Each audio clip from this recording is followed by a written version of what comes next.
Ini adalah kisah Muhammad Cheng, seorang mu'alaf Tionghoa yang masuk Islam pada tahun 2005 atau setahun setelah tragedi dahsyat tsunami Aceh pada 26 Desember 2004. Dikutip dari About Islam, saya keturunan Cina. Keluarga saya telah tinggal di Aceh selama 3 generasi. Kami adalah pedagang. Nenek moyang saya datang ke bagian yang sangat islami di Asia Tenggara ini untuk berdagang. Mereka tetap tinggal karena mereka menemukan lingkungan yang kondusif. Para penguasa adil, ramah, dan tidak mengganggu kita. Keluarga saya menjaga tradisi Tiongkok kuno, mereka untuk melakukan dan menyembah leluhur kita. Dan saya melakukan hal yang sama. Sebelum saya membuka toko saya biasanya memberikan persembahan kepada altar nenek moyang kita. Siang hari saya mengulanginya untuk menawarkan dupa beberapa kali. Toko saya sangat dekat dengan Masjidil Agung. Saya bisa mendengar panggilan untuk sholat atau azan setiap hari. Saya baru saja akan membuka toko saya di dekat Masjidil Agung Banda Aceh pada tanggal 26 Desember 2004. Itu adalah pagi yang biasa. Cuaca bagus, tidak ada yang luar biasa. Setidaknya sepertinya begitu, tapi ada yang aneh. Burung-burung berhenti bernyanyi. Dan kucing yang biasanya menunggu di depan toko saya untuk sisa makanan tidak ada di sana. Saya tidak begitu memperhatikan peluang ini. Namun, tiba-tiba ada suara gemuruh yang kuat dan keras. Saya berlari keluar. Itu pasti gempa bumi, kataku pada diri sendiri. Orang lain juga keluar dari toko mereka, tetapi setelah beberapa menit kami semua kembali ke dalam. Namun, setelah beberapa saat orang-orang berlari dan berteriak, "Air laut datang!" Saya bingung, meskipun saya mengerti kata-katanya, saya tidak tahu apa artinya. Saya keluar lagi, orang-orang histeris dan berlari menuju masjid sambil berteriak. Dan kemudian saya melihat air mengalir. Saya segera berlari untuk mengambil kemenyan. Saya ingin meminta bantuan lalu saya. Namun lebih banyak air yang datang, mengalir di jalan dan menuju masjid. Saya menjadi takut dan berlari ke atas. Saya menyaksikan tsunami dari balkon kecil. Semakin banyak air yang datang dan itu tidak bisa dipercaya. Lalu, tiba-tiba saya melihat sesuatu yang sangat aneh. Ada pria jangkung mengenakan pakaian putih. Mereka membuat gerakan seperti polisi yang mengarahkan lalu lintas. Mereka berdiri di berbagai tempat di depan Masjid Agung. Dan air mengikuti arahan mereka. Air membelah beberapa meter di depan masjid dan mengalir di sisi kanan dan kiri masjid. Namun, lebih banyak air yang datang. Kekuatan penuh laut hanya mendorong jalannya ke kota dan menuju masjid. Orang-orang berpakaian putih itu tidak lari seperti orang lain. Padahal ratusan orang bergegas menuju masjid, berlari untuk keselamatan hidup mereka. Beberapa orang jatuh dan air melahapnya. Saya melihat semua ini dari balkon saya. Semakin banyak air, anehnya, saya menyaksikan air tidak masuk ke dalam masjid. Lalu tiba-tiba, lebih banyak pria berpakaian putih muncul dan mereka mengangkat masjid. Iya, mereka mengangkat masjid, seluruh masjid. Tepat di atas tanah dan air menyembur di bawahnya. Saya benar-benar terpana. Apa itu tadi? Jika seseorang memberitahu saya apa yang saya lihat, saya tidak akan percaya padanya. Tidak pernah. Tetapi saya melihatnya dengan mata kepala saya sendiri.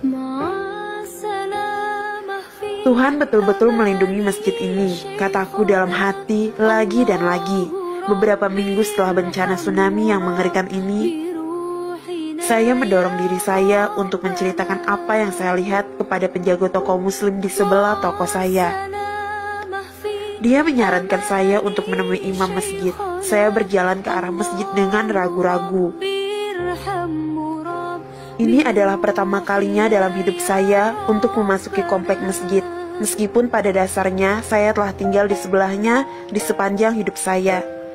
Imam mengenali saya dari kejauhan dan keluar untuk menyambut saya. "Selamat pagi, ada yang bisa saya bantu paman?" Dia menyapa saya dengan sopan. "Aku perlu bicara denganmu," jawabku. Kami duduk dan saya menceritakan seluruh kisahnya. Dia duduk diam, air mata mengalir dari matanya. Setelah saya selesai, kami hanya berpelukan. Pelukan alami inilah yang dipertukarkan oleh orang-orang karena mereka mengalami pengalaman mengerikan yang sama. Imam berkata, "Paman, apa yang kamu lihat adalah malaikat Tuhan mengikuti perintahnya. Allah ingin agar masjidnya tidak akan dihancurkan oleh tsunami yang menghancurkan ini. Paman, mungkin Tuhan ingin menunjukkan sesuatu kepada Anda untuk membawa Anda lebih dekat kepadanya, karena Dia mencintaimu. Karena Dia melihat Anda adalah pria yang baik. Dia ingin memberi Anda kebahagiaan di dunia ini dan surga di akhirat. Apakah Anda ingin menjadi muslim, Paman?" Tanyanya hingga membuatku tertegun. Bagaimana saya bisa menjadi muslim? Saya kaget dengan pertanyaan imam itu. Hal-hal itu sangat membingungkan saya. Bagaimana saya seorang Tionghoa bisa menjadi muslim? Sebagai orang Tionghoa, kami memiliki tradisi, ritual, dan kepercayaan kami sendiri. Tanpa menjawab pertanyaan imam itu, saya kemudian berterima kasih kepada imam dan pergi. Kemudian saya kembali ke toko saya. Saya menutup pintu hari itu dan hanya duduk diam di sudut. Berkali-kali saya melihat di depan mata saya adegan-adegan ketika tsunami melanda. Pria-pria berpakaian kain putih mengarahkan air mengangkat masjid. Malaikat Tuhan melakukan pekerjaannya. Dan saya diizinkan untuk menyaksikannya. Saya tidak membuka toko saya selama 2 hari. Saya hanya duduk di sana dan merenung. Pada hari ketiga, ada seseorang mengetuk pintu. Dia adalah imam masjid yang mencari saya. Dia khawatir karena dia melihat toko saya tutup selama 3 hari, dan itu belum pernah terjadi sebelumnya. "Saya sedang berpikir, Imam," ujarku. "Saya pikir kamu benar. Tuhan memberi saya tanda, bahkan pertanda besar. Saya seharusnya tidak menjadi bodoh sekarang dan lupakan saja. Bisakah Anda memberitahu saya cara menjadi seorang muslim?" tanya saya. Imam tersenyum sambil berkata, "Paman, sangat mudah. Kamu hanya perlu melafalkan kata-kata ini." Dan dia menunjukkan selembar kertas. Saya melafalkan 2 kalimat syahadat. Asyhadu alla ilaha illallah wa asyhadu anna Muhammadar Rasulullah. Dan seolah-olah cahaya toko memenuhi toko saya. Sejak hari itu, imam datang setiap hari untuk mengajari saya tentang Islam. Dia menunjukkan saya bagaimana cara berdoa dan membaca Al-Quran. Dan setelah saya bisa sholat, saya juga ikut sholat di Masjidil Agung. Dan itu adalah salah satu hal terindah dalam hidup saya. Alhamdulillah. Sahabat belajar Islam, semoga cerita ini bermanfaat. Wassalamualaikum warahmatullahi wabarakatuh.